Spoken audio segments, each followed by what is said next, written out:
starts right now. New at noon, more fallout from our deadly weekend. We're learning more details about the second teenager who died in a shooting on the east side on Sunday. The medical examiner's office says 16-year-old Omar Neal died of a gunshot wound to the chest. The medical examiner's office previously identified another shooting victim as 17-year-old Devin Taylor. San Antonio police said Neal and Taylor were shot before Sunday morning in the 200 block of Noblewood Drive. They were taken to the hospital where they later died. Police say the shooting may have started at a nearby gas station and ended at the location. Officers said the vehicle that the victims were in had been reported stolen. Police took two persons of interest into custody soon after the shooting. It is not clear if they were charged with anything. This noon, a driver still free after police say they hit another car, injuring the driver and leaving that person for dead. A 5-year-old child was also hurt in the crash. It happened back on September 3rd. Police say that the victim, Henry Stevenson, was driving on I-37 near Southton Road. That's where officers believe the person driving this gray Dodge Ram merged onto the highway, hitting Stevenson's vehicle, causing it to flip several times. Stevenson was thrown from the vehicle, as was the 5-year-old passenger. However, the driver of the Ram did not stop to help. Stevenson died. If you know anything about the deadly crash, you're being asked to call Crime Stoppers at 210-224-STOP. In this news, San Antonio police are still hoping to track down the person who shot a man overnight. It happened around 1 this morning in the 500 block of South Acme Road near Old Highway 90. That's on the city's west side. The man who was shot was taken to the hospital. So far, there is no word on the victim's condition or what led up to the shooting, and no arrests have been made. Are you registered to vote yet? Since 2012, the fourth Tuesday of September has been National Voter Registration Day. It's a coordinated effort from local, state, and national organizations to urge people to get out there and register. Hundreds of thousands of people are taking part every year, and each state has different registration requirements. You can find out more about your area at vote.org. And a big race on that November ballot is for governor of Texas.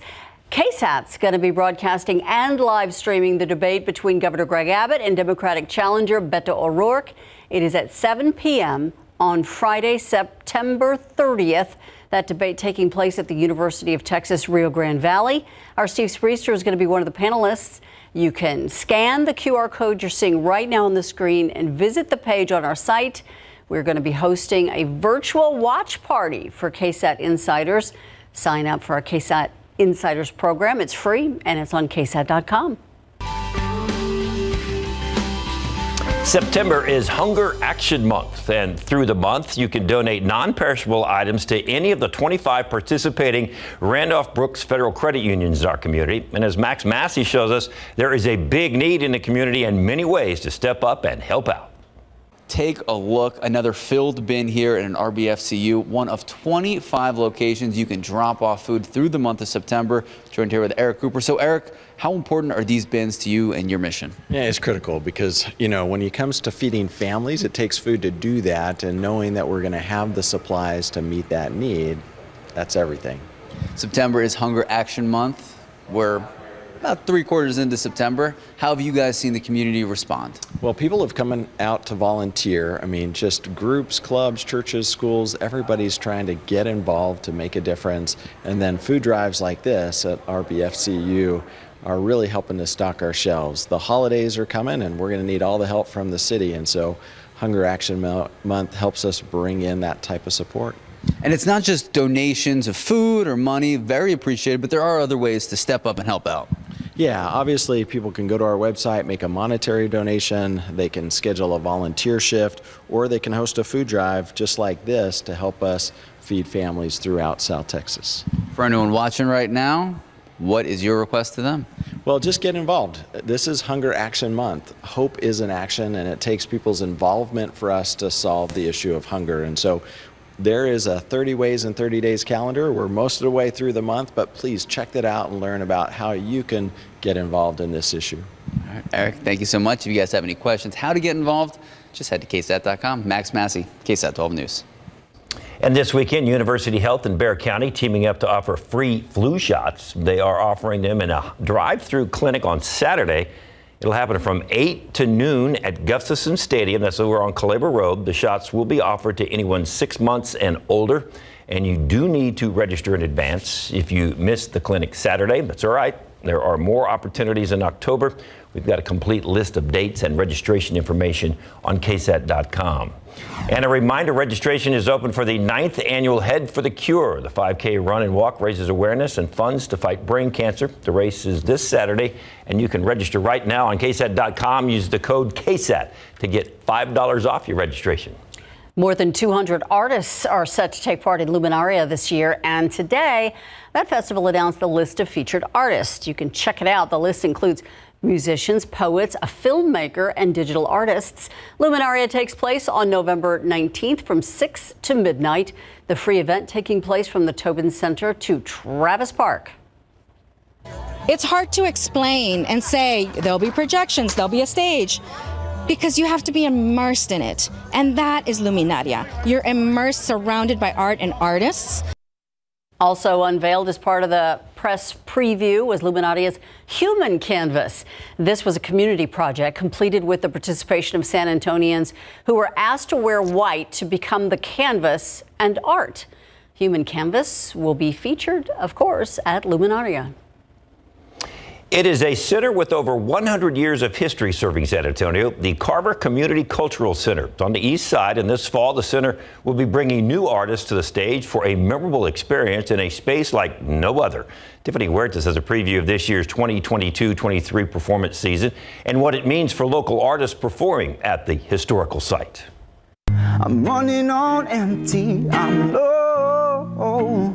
It's a little nerve-wracking, 100%, and it feels like an honor, truly, to be able to play on, whether it's the Little Carver stage or the Big Carver, the Joe Long Theater. Legendary artists have graced the boards of the Carver stage. Going hot, getting turned up with your best friends. And this November, Jed Craddock will have this one-of-a-kind experience. We're gonna do something nice and soft and calming, and then we're gonna bop you, and we're gonna dance, and everything is gonna be fun that night. The Carver dates back over 100 years. The Carver served first as the library for the Black community when the city was still segregated, but also as a community and kind of gathering place. So everything happened here, from concerts, but also meetings and debutante parties. On this stage, prominent African-American artists such as Ella Fitzgerald and Louis Armstrong performed here. This fall, artists from all over the world, singers and dancers, will take the stage. It's the first season where we have all new artists. Everyone's really excited to be touring again and being able to gather together again for live performance, so it feels really good.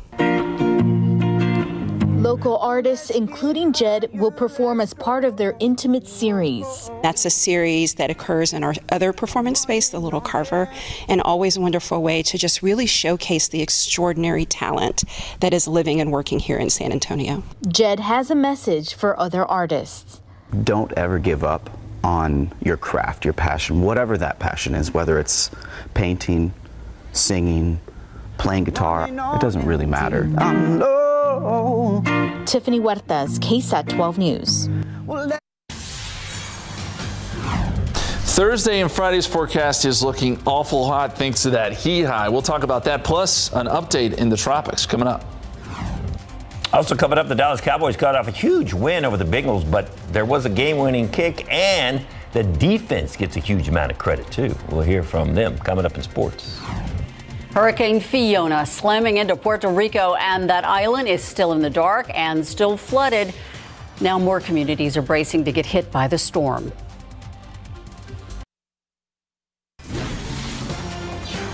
A lot of people in Puerto Rico are still rebuilding after Hurricane Maria hit 5 years ago, but now Hurricane Fiona has now destroyed much of that progress. These folks are once again without power, and neighborhoods are flooded. And as ABC's Jay O'Brien reports, now there's worry that Fiona could strengthen and hit other communities. Thousands in Puerto Rico without electricity after powerful winds and rain from Hurricane Fiona rocked the island for 2 days. We are really focused now on what is it that we need to do to bring this power back up. That as we go into the recovery and as we continue to recover from Maria, We want to make sure that we're rebuilding and supporting Puerto Rico and making sure we're rebuilding it in a way that it's more resilient. The storm leaving hundreds of thousands without water. This morning, Puerto Rico's power supplier, Luma Energy, saying more than 8 in 10 customers are still in the dark. Exactly 5 years after Hurricane Maria devastated the island, killing an estimated 3,000 people, Puerto Ricans fleeing floodwaters again. This is the Plata River from the Pasarel Bridge in Comerío. It is approximately maybe 10 feet from hitting the bridge. This drone video from the town of Yauco showing the devastation. Across Puerto Rico, at least 2 people are confirmed dead. More than 1,000 others were rescued by first responders. The territory's governor calling Fiona's damage catastrophic, as some parts of the island still rebuilding from Maria are dealt another blow. We had a good plan. We have a strategy. We were able to work with FEMA to ensure that finally the reconstruction started to take off. Now with the Fiona situation, certainly we have to reevaluate. And Fiona is right now barreling towards the Turks and Caicos Islands. It's currently a Category 3 hurricane, but it could strengthen into a Category 4 by later today. Jay O'Brien, ABC News, Washington. Outside with Lafayette, we've seen video of that bridge about, I don't know, half a dozen times now, and it's still amazing how powerful that water is. Just take that thing with it. Yep. It's, meantime, way too quiet here in San Antonio. We could use a little moisture from the tropics. We could, and I got to tell you, it's not in the cards, not at least anytime soon. We're watching what's going on in the tropics, though, very closely. We're going to have an update there. The Hurricane Center's updated a few of the probabilities out there in the Atlantic. Meantime, the aquifer down big time today, 1.2 feet, 633.7. We too need some rain in the worst way. And the pollen count, molds, ragweed, fall elm, pigweed, all there, but they're all low. We look ahead to some very hot temperatures. And will we see some rain with a front next week? We take a look coming up.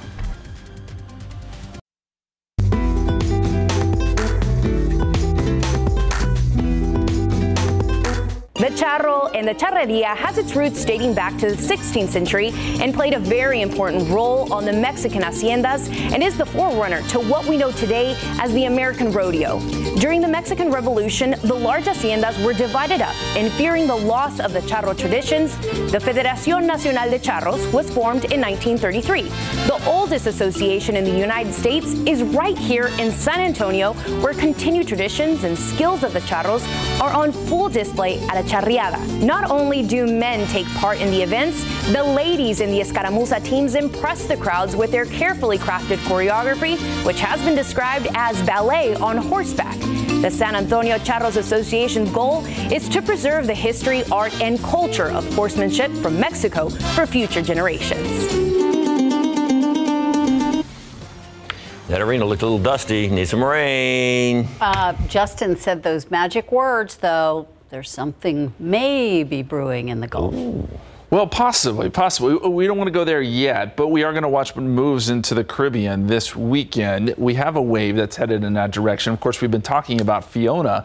A lot going on in the tropics, and you would expect it to be pretty busy this time of year. So let's start there. Let's start in the tropics, and I'll first take you down to Hurricane Fiona, where right now it's a Category 3 storm. Winds are at 115 miles per hour, gusting to 140. It's moving north-northwest at about 9 miles per hour, moving right over the Turks and Caicos right now. This moves north, strengthens a bit, passes right by Bermuda, and then eventually moves up into cooler waters and falls apart. And probably affecting places like Newfoundland, as it does with some heavy rain. Meantime, we've got other issues out there. We have a new tropical depression. This likely becomes a tropical storm in the coming days, but this stays out over open waters. It's not a problem. It's this area down here that we do need to watch. A wave that moves into the Caribbean. Right now, the Hurricane Center is giving us a high probability of development. And you can see we're starting to get some better thunderstorm development with this wave. Moves into the Caribbean from there. All sorts of questions. A lot of things could happen. So it's much too early to even take a guess on that. But just know that once this does move into the Caribbean, there's a decent chance of development. And from there, we'll need to watch it. And we'll keep close tabs on it, let you know where it heads after that. If we do get any named storms, Gaston is next in line. That probably is going to be that storm up north, and then Hermine would be the next one to be a name for a tropical system out there. Here's what we got going on right now. We've got quite a bit of cloud cover out there. It's partly cloudy at the moment. You can see the clouds have scattered around the area. These should scatter out a little bit, but we're going to be looking at partly cloudy to mostly sunny skies as we head into the afternoon. And yes, there are a few showers right along the coast. Temperatures, well, we're at 87 in Helotes, 88 Port SA, 87 Stinson, 89 right now over at Randolph. And temperatures and the heat index, when you factor in that humidity, already jumping up into the mid-90s. The heat index, I think, could be as high as 100 in spots today. So we got to be really careful. It is almost late September here, but we are still dealing with some pretty big-time summer-like heat. And that continues right on in through the end of the week. There's a look at the dew points, too. And you can see we still got dew points in the 70s, and that's contributing to that heat index that we're seeing today. I do think dew points come down as we get into tomorrow, and especially Thursday and Friday.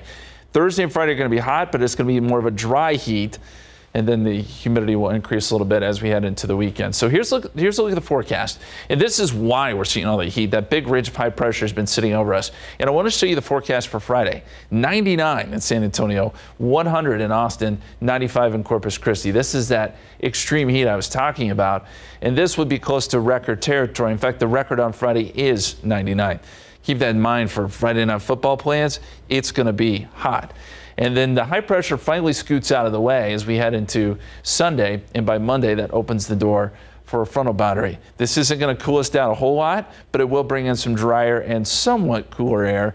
Will make for nicer mornings and evenings. That's what we have to look forward to. So here's how it looks in the 7-day forecast.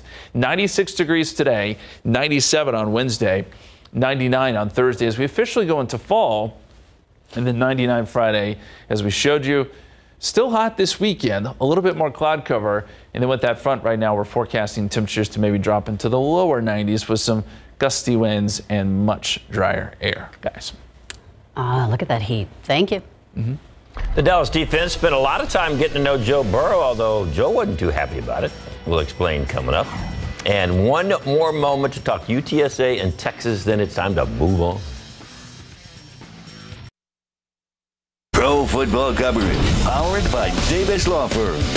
The Cowboys actually got to enjoy a Monday since they were coming off that 2017 last-second victory over the Cincinnati Bengals. They were able to pull off a win on the final play after Joe Burrow and the Bengals were able to come back and tie it at 17. And how about the Cooper Rush? He is undefeated as a starter, 2-0. He needed a lot of help from his defense to get the ball back for the game-winning drive. Micah Parsons able to sack machine. He was just unbelievable. 2 of the Cowboys' 6 sacks. And then Trayvon Diggs stepped up big time to make that play right there. Dallas needed a big stop at the time, too.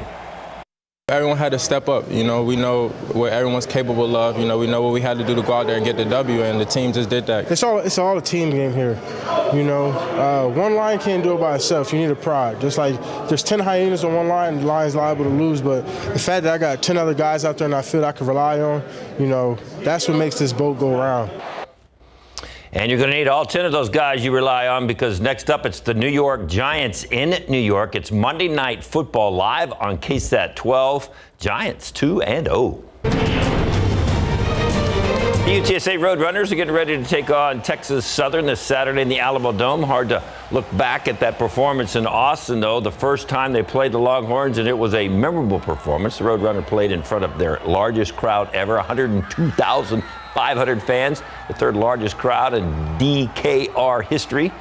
That home crowd was a little nervous. At one point, the Roadrunners were up by 10, 17-7. Brendan Brady able to score a 2-yard touchdown, and then on the ensuing kickoff, the Roadrunners pull one on the offsides kick, and they recovered it and set up another TD. That was Frank Harris with the lateral to Brady, and then Brady was able to throw that 35-yard TD to Zachariah Franklin, who makes the catch. And look who was there on the cheer. Did you see that? That was Spurs' Keldon Johnson. The Longhorns went on a little stampede in the second half, got the win 41-20, but still an impressive effort by UTSA. On that play, I'm just hoping Zakari's a dude. That's the thing. On that one, they say if anything's there, let it fly, and that's what I did. We practiced that, we work on it, something that we have in our gadgets. But you know, it wasn't the best throw, but it connected, and Zakari made a play, huge play. I'm proud of him. Made me look good. All right, now they've got some injury issues they got to deal with. Their offensive line, they'll have to work through those before hosting Texas Southern on 2:30 in the Dome.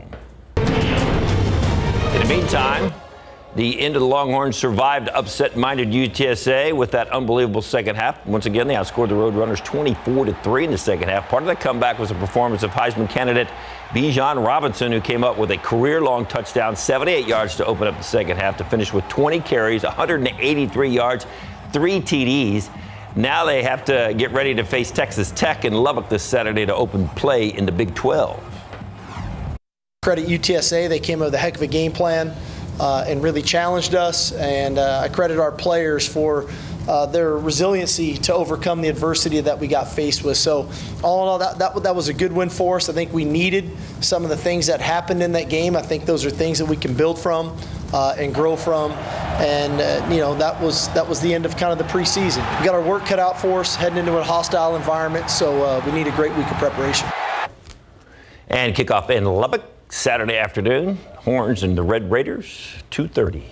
And a little confusion regarding reports of the arrest of Texas star linebacker DeMarvion Overshown. Originally, there were reports that Overshown was arrested for possession of marijuana in Van Zandt County, but a further explanation from prosecutors called it a jail walkthrough where he put his fingerprints on file after a pretrial intervention from the Class B misdemeanor after he was stopped last December for speeding, and a small amount of marijuana was found to be in his possession. Unless the Big 12 overturns it, Overshown will have to miss the first half of the Tech game because of an ejection for targeting when he hit UTSA quarterback Frank Harris right there.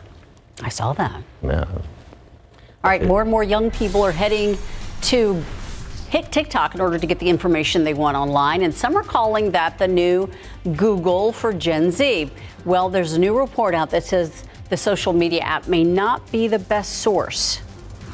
And more roadblocks for folks trying to buy a home, especially those first-time buyers. A move by the Federal Reserve could see more people priced right out of the market. New today at 5, Metro Health says San Antonio's COVID-19 situation is improving.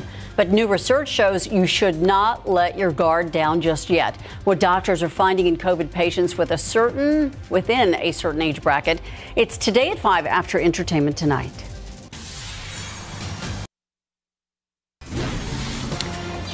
The Federal Reserve expected to make history with another rate hike tomorrow. It will either raise its key short-term rate for the third time in a row to 3%, or hike it to an unprecedented 1 full percentage point to 3.25%.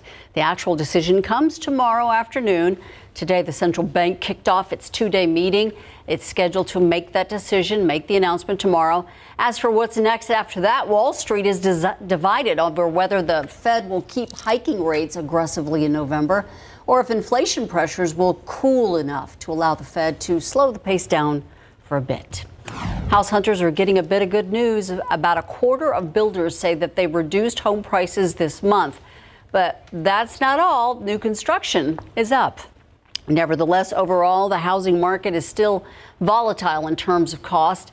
Builder sentiment saying the cost of building supplies has risen, meaning they have little hope for lowering prices.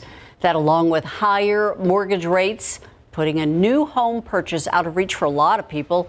Rates were above 6% last week, the highest level since 2008.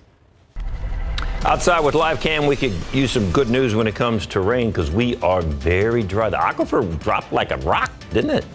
It did. It dropped 1.2 feet today, which is a little concerning considering that we were doing so well in August, and now it's like we're moving right back into that drought situation. Well, let me show you the graph here. This depicts the aquifer. Okay, so the line at the bottom there is our actual level, 633.7, and that yellow line you see there is the average. So you can see how far below average we are.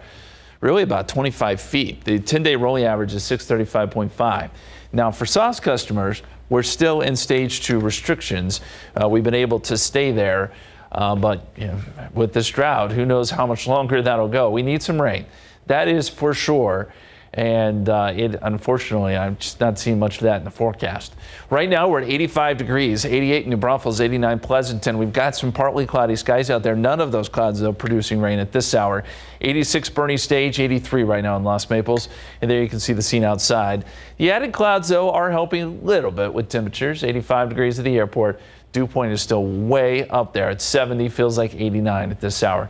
Your KSAT 12-hour forecast, 95 by 4 o'clock. We top out at 96. It feels more like 100, though, when you factor in that humidity. And by the evening hours, we're dipping into the 80s and eventually 70s by tomorrow morning. It gets hotter from here.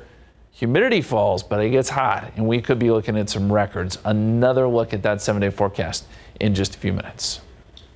Thank you, Justin. Now to the final farewell for Queen Elizabeth II. Leaders from around the world joined thousands at Westminster Abbey for the final funeral. And the royal family now paying one more tribute. ABC's Inez de la Catera has the story. A new era in Britain as Queen Elizabeth II is laid to rest.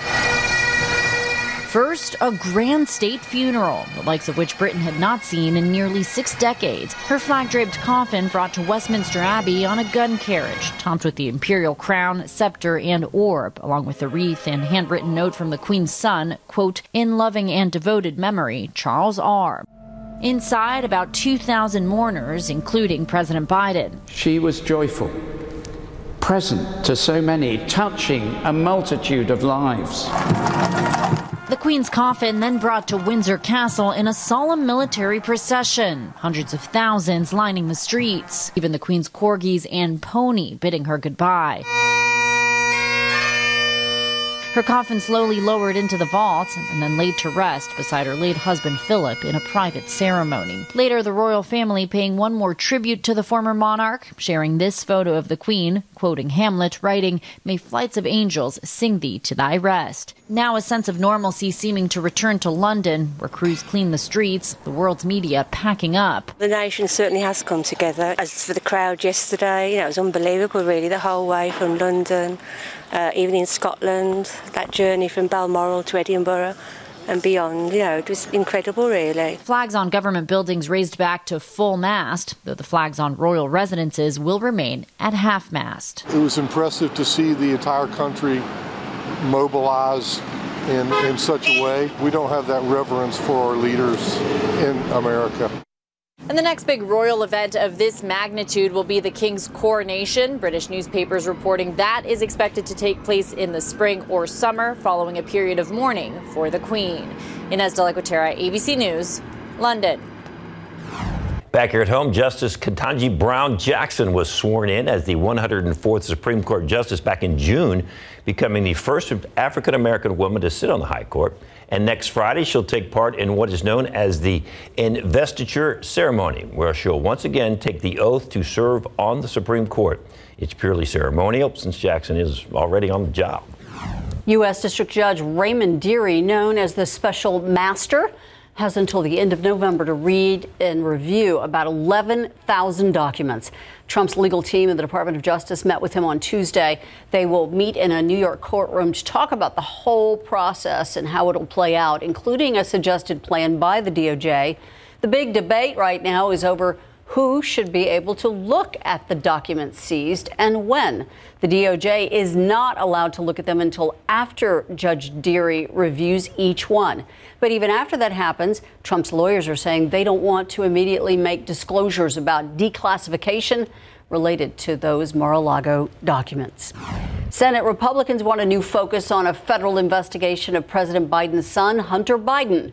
More than 30 GOP lawmakers sending the U.S. Attorney General a letter asking the Justice Department to appoint a special counsel to look into Hunter Biden's business dealings. U.S. Attorney David Weiss is the favorite for the job since he's been leading a federal investigation into Hunter Biden all the way back to 2018. The letter came as House Republicans prepare for a committee vote on a resolution pressuring the White House to release documents related to the Biden family's overseas business deals. What they say they want information about is into the deals that took place before, during, and after President Biden's time in public office. The FDA has a warning for people, and one the agency probably didn't expect to need to make. Do not cook your chicken in NyQuil. That's weird. How this strange trend started on social media. And we all know about flavored cigarettes and e-cigarettes. Now there are flavored gummies made with nicotine. Why there's concern over that product.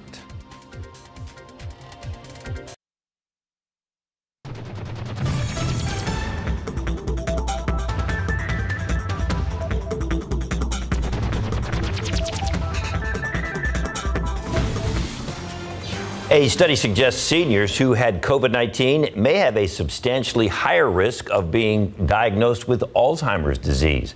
Researchers analyzed the information of more than 6 million people over the age of 65. They discovered about 7 new diagnoses of Alzheimer's disease for every 1,000 seniors with a documented case of COVID-19. That's just in the past year. The study did not show COVID-19 causes Alzheimer's. Instead, experts say it showed a COVID infection could cause inflammation that exacerbated changes already occurring in the brain. They noted that other viruses can cause similar inflammation.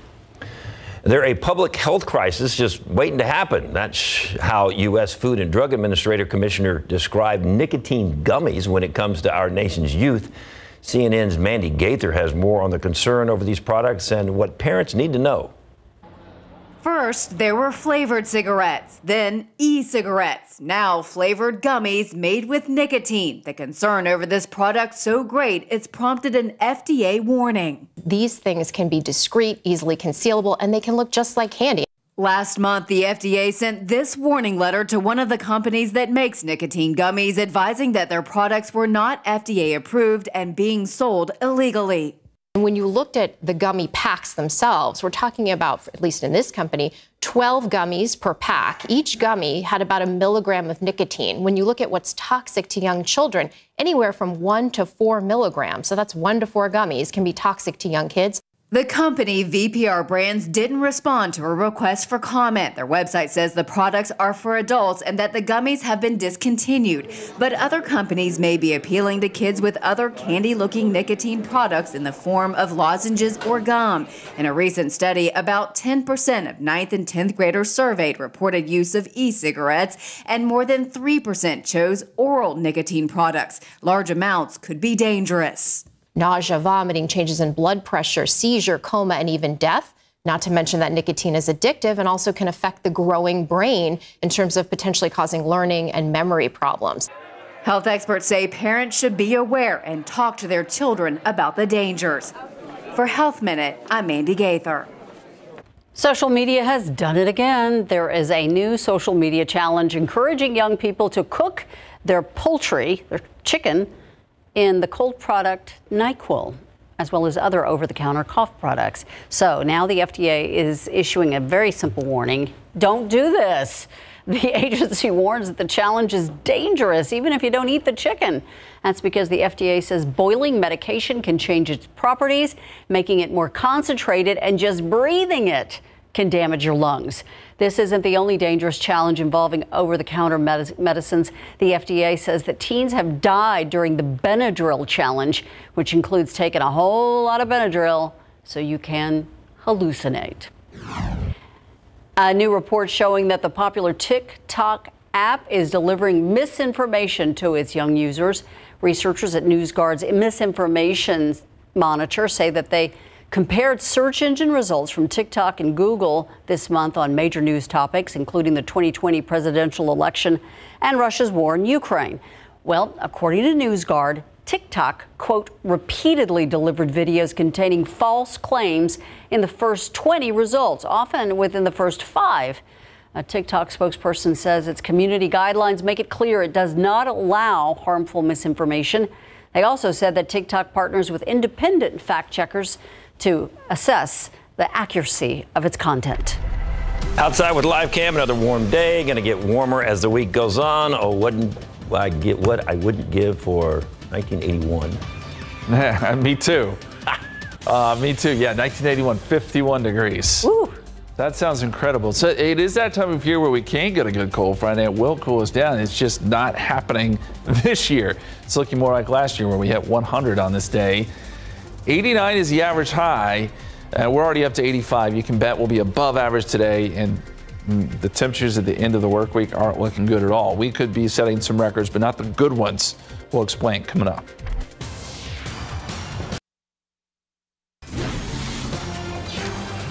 The only thing I can imagine, if it was 51 degrees back in 1981, it had to be a pretty big rainstorm.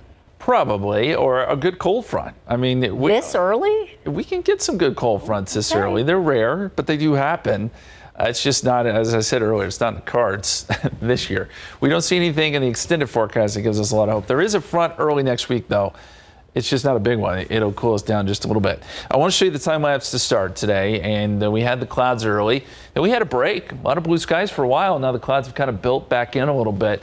We're looking at partly to mostly cloudy skies, 85 degrees. And hey, look, as long as these clouds hang around, that's a bonus because it'll keep temperatures down just a little bit. We'll still get into the 90s, but it's not as hot as it could be. West-southwesterly winds at about 5 miles per hour. And on the satellite picture, you can see the clouds very clearly here. Basically, the entire area is dealing with partly cloudy skies at this moment. And we do have a few isolated showers right along the coast, but they'll stay right there along the coast. No rain expected today in San Antonio. Temperature-wise, we're looking at 88 at Port SA, 91 already in Castroville, 92 in Pleasanton. Those are kind of the hot spots there, along with Randolph at 90, 88 New Braunfels, 89 right now in Seguin. And there's a look at the heat index. Already getting up into the mid-90s in some cases. Heat index as high as 96 in Helotes. 92 is what it feels like right now in Boulevardy. And that's going to be the problem today. I think heat indices could go as high as 100. Seeing that in Pleasanton. So we've got to be extra careful during those afternoon hours. Here's your KSAT 12-hour forecast. 94 degrees at 3 p.m., 96 at 5 o'clock. Mostly clear going into this evening. And then we fall into the low 80s by 11 o'clock and midnight. Eventually 70s, at least briefly, by tomorrow morning. Dew point trend. We have some pretty high dew points today. It changes some tomorrow. We'll see lower dew points, drier air by Wednesday, Thursday, Friday. But what that does is when the air is drier, it heats up more efficiently, so we get higher air temperatures. And that's why I think Thursday and Friday could be really hot days. The dew points and the moisture rebounds a little bit over the weekend, and then we get that frontal boundary through, and that drops off dew points once again Monday, which will make for some nice mornings and evenings. We mentioned the tropical cyclones going on out there. We've got quite a few. Or at least some development going on. We talked about Fiona, which is a Category 3 storm. This heads north, strengthens a little bit, and then eventually weakens as it moves into cooler water. Stays away from the East Coast, though, for the most part, until it moves up into parts of Canada. Then we have Tropical Depression number 8, which is developed. This likely becomes a tropical storm. Gaston is the next name on the list. And then we have this area, which is probably of most concern for the United States, because this is forecast to move into the Caribbean. From there, it probably turns north. The question is, where does it go? And how does it develop? And how does it interact with land? We still have a lot of questions, which we typically do with these kind of systems. But let's let it get into the Caribbean, and we're going to watch this very closely. It should be into the Caribbean in a more favorable area for development by this weekend. Something to watch. And we'll certainly be keeping close tabs on it.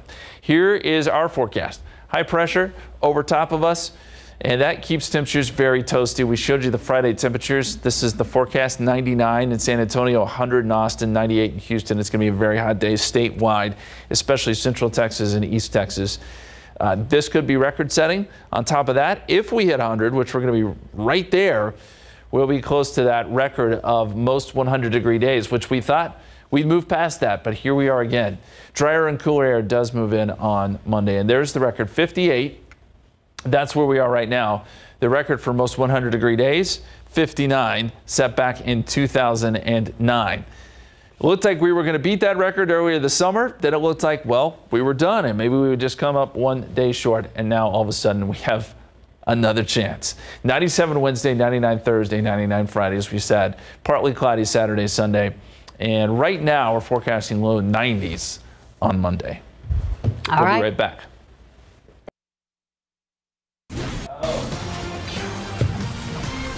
So it looks like we're going to be sewing things up here over the next minute or two. We heard there's a sewing machine there. I didn't know you guys were handy that way. No, we're not. I think Mike Osterhage is better than Mike is the best one out of all three of us. He hems his own pants. You know what? I'm not surprised. Yep. Handy Mike. Well, before we get into sewing things, we've got a weekend the whole family can enjoy with some fun events. Yes. First, we're going to take a bite out of the Medina Lake Cajun Festival, and Barbara Engel, the festival coordinator, is here with some recipes you can enjoy this weekend. But we're going to save you some money, right? Yes. Stick around, and we will tell you how to save 20% on your entry tickets and your food and beverage at the festival. Family fun for sure. And speaking of family fun, are you ready to head to the 100-acre woods? It's a family fun show, and we chat with the actors of the new musical adaptation of Disney's Winnie the Pooh. Winnie the Pooh, right? Yes! You'll catch it on stage this weekend. Yes. And of course, we're all familiar with Morgan's Wonderland, the park, the water park, the sports facility, but we're going to take you inside a new revolutionary facility that's going to change the lives of so many for the better. And did you know it is National Sewing Month? I did not. We have some tips for you on some easy crafts you can do this fall. And we're going to turn these things right here into one cool project, right? Yes. I think we're going to learn something. And so that got us thinking, what fall scent smells the best to you? Let us know at SA Live KSAT on Facebook and Twitter. You might see your answer in the show. All that and more when SA Live continues in just a few minutes.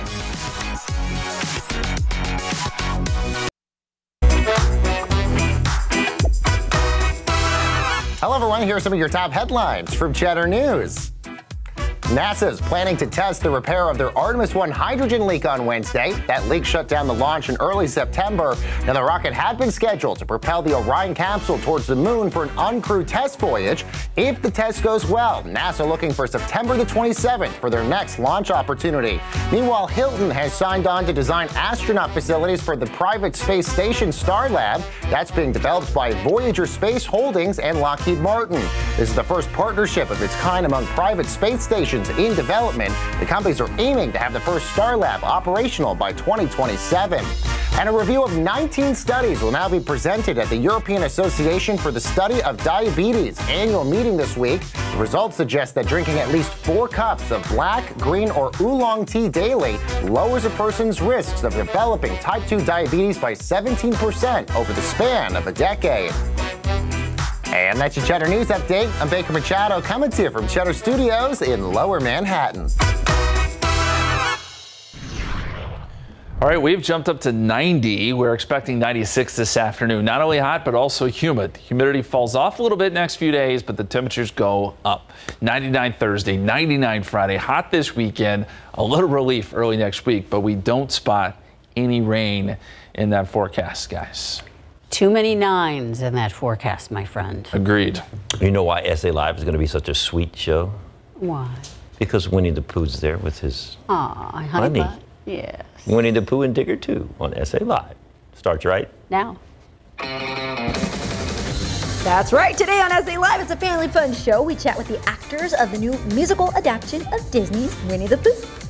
Plus, we fill up on over-the-top recipes from the Medina Lake Cajun Festival. It's a local fashion collaboration. We check out a few fall designs and see how they are making fashion sustainable.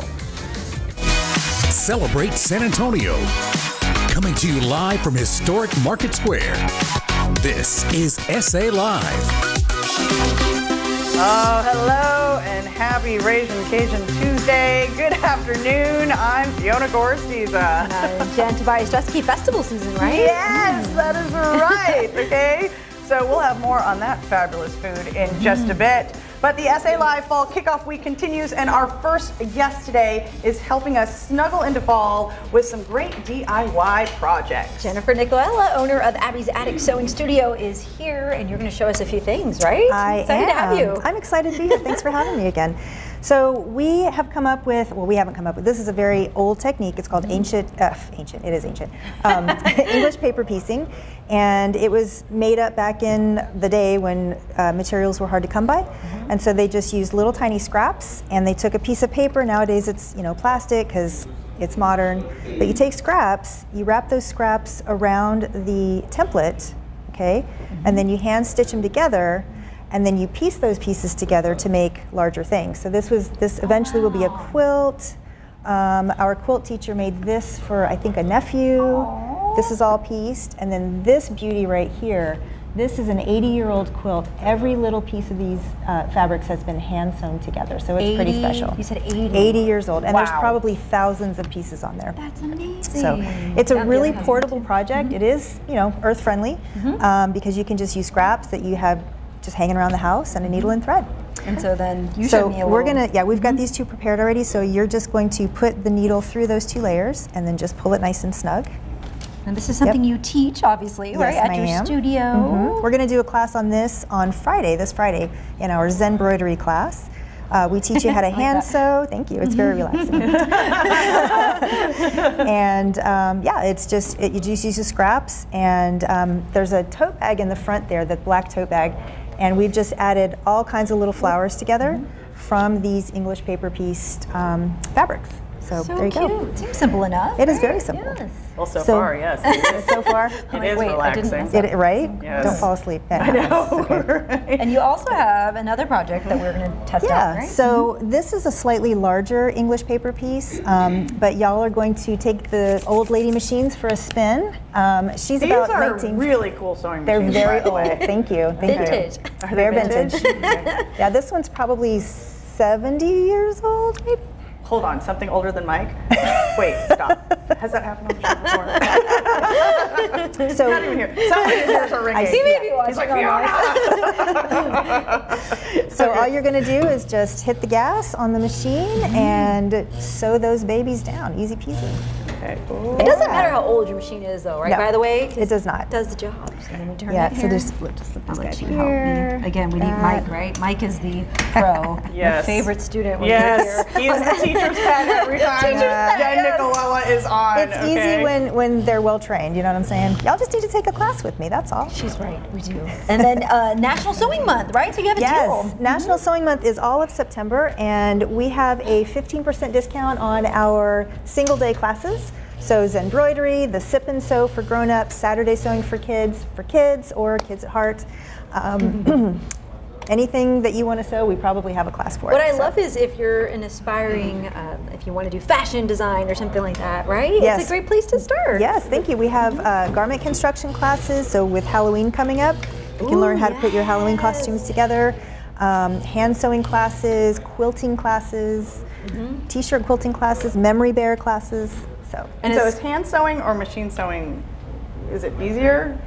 Does it depend? It depends. So machine sewing is faster. It depends on your mood, for sure. Yeah, that's a good question, Fiona. I think hand sewing generates more blood, but if you're not careful, a machine will as well. I find them both very relaxing. Like the hum of the machine is relaxing, the hand sewing is relaxing. Band-aids are good to have on hand sometimes. And of course, age range for classes? We teach them as young as 4 and up through adulthood. So. Okay. And if someone wanted to start sewing at home, of course, best way to get started. Needle and thread, a little bit of time and patience, maybe some Band-Aids. If you have a machine, the age of the machine doesn't really matter as long as it's in good running condition. A lot of people come to us and say, well, I've got this really old machine that my grandma had. We insist that you keep it because it's probably better made than the ones you could buy today. They're all metal. Good to know. They don't make them like they used to. They don't. I know. And it's a skill that's so great to have. My mom sews, and I always am like, Mom, can you fix this for me? Yep. You just take it with you. It's coming back. Such a great life skill. Yeah. Yes. We need to learn, Jen. Okay, deal.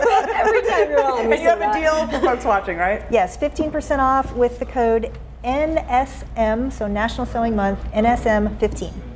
That's so cool. I didn't know. Like I said, National Sewing Month. And again, you can take classes. You're located at 2250 Thousand Oaks, Suite 208. All right. For more information on Abby's Attic Sewing Studio, head over to SALive.com. Click the As Seen on SA Live tab, where we have provided a link where you can also scan that QR code right on your screen. Thank you, Jen. Thank you.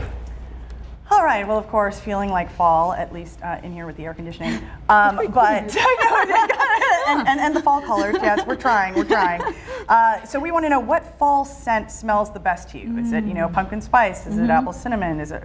For me, it's those cinnamon sticks. Oh yes. I love those. Oh, yeah, those especially in a hot drink. Yes. With or without. Yeah. Booze. Yeah. Stressful mamas, right? We need our booze sometimes. Yes. Let us know at SA Live KSAT on Facebook or Twitter. We may share your answer a little later. I just love coffee, but that's all year long. That's it. Good job, Jen. Yes. All right. From fall crafts to family fun this weekend in the 100-acre woods. Yes. Oh, bother. I got a sneak preview with the actors from Disney's Winnie the Pooh, the new musical stage adaptation. Well, Disney's iconic Winnie the Pooh is coming to life at the Tobin Center this weekend. And here to tell us all about it are some of the cast members. We've got Colvin Grunmeyer and Luke Dombrowski joining us. Hey there. How's it going? How you doing? Greetings from a 100-acre wood fan. Okay, so tell us a little bit about this show because, kids' minds are going to be blown, right? Just about. We hope so. We hope so. We definitely hope so. And adults, people of all ages will love it. We hope. What can they expect? From this adaptation? It's a brand new story, a brand new adventure, as we like to say, that follows Pooh searching for his coveted pot of honey. He wakes up one morning looking for Christopher Robin, found that he has gone to school, which begs the question, if Christopher Robin's not there, who's going to bring him his honey? It follows a journey over 4 seasons with all your favorite characters popping in and out, and all told through life-size puppets. Yep. So we strap in, we have like harnesses that strap into these big puppets that are Pooh, Tigger, Eeyore, Piglet brought to life on stage. Mm-hmm. And tell folks which characters you get to play. I play Winnie the Pooh. The Pooh Bear himself, and then I rotate. Some of the other cast members rotate between roles, so I rotate between the Eeyore, Rabbit, Owl track, and then some days I play Tigger. Jack of all trades. That's fun. So, did you guys grow up with the stories? I did, yeah. It's one of those things, like, Pooh's just always been in my life. I used to watch the movie growing up as a kid with my mom. And then when this show came along, I dove headfirst into it, just did all the research, watched all the iterations, and very excited and lucky to be doing it now. So what do you love about getting to play such an iconic character? I think the fact that it's something that it's a character that everyone knows and loves, and everybody knows these stories, and the fact that I get to do it in the way that we're doing it with the puppets and with the cast, the story is something very special, and everyone does such a good job, and just being able to make it our own has been a great process, and I'm very lucky to be where I am. Yeah. Now, Luke, tell us a little bit about the songs that the audience will hear. Oh, yeah. So it's all the classic Sherman Brothers songs that you heard in the Winnie the Pooh shorts and movies growing up, like Holden mentioned. And then we have some new songs that the lyrics are written in the Pooh stories by A.A. Milne, but they're put to music by our lovely composer, Nate Edmondson. So if you read House at Pooh Corner or Now We Are Six or something like that, and know those lyrics, you might hear some songs there. Yeah. Now, it's happening this weekend, of course, at the Tobin Center over Friday and Saturday. But one of the performances, tell us a little bit about it, is a sensory performance. Tell folks what that might mean. Yeah, so for sensory performances, we usually leave like minimal house lights up. Mm-hmm. We use reduced audio. So, not too much of a sensory overload. There's no shushing allowed. Yeah, no shush zone. There's usually like a no shush zone. And patrons and folks can come and go in and out of the theater as they please. And then there's usually like a quiet space set up either in a lobby or in like an adjacent room if someone needed a moment to step away. Mm-hmm. And they're usually some of our most popular performances, and people love them. I got to tell you, the reaction from folks while you're performing must be amazing, right? We're very excited to see what it's going to be, yes. Yeah. We got a little taste of New York for a little dress rehearsal, but not a full audience yet, but we're hoping that it's going to be good. All right. Colvin and Luke, thank you so much. All right, well, you can trek to the 100-acre wood this weekend at the Tobin Center. Shows are happening Friday and Saturday. For more information, all you have to do is head to our website, salive.com, and click on the As Seen on SA Live tab. Thank you, guys. Thank you. SA Live continues with fall fashion looks and local businesses supporting each other. Plus, we take a bite out of the Medina Lake Cajun Festival. What you need to know for the family-friendly event happening this weekend.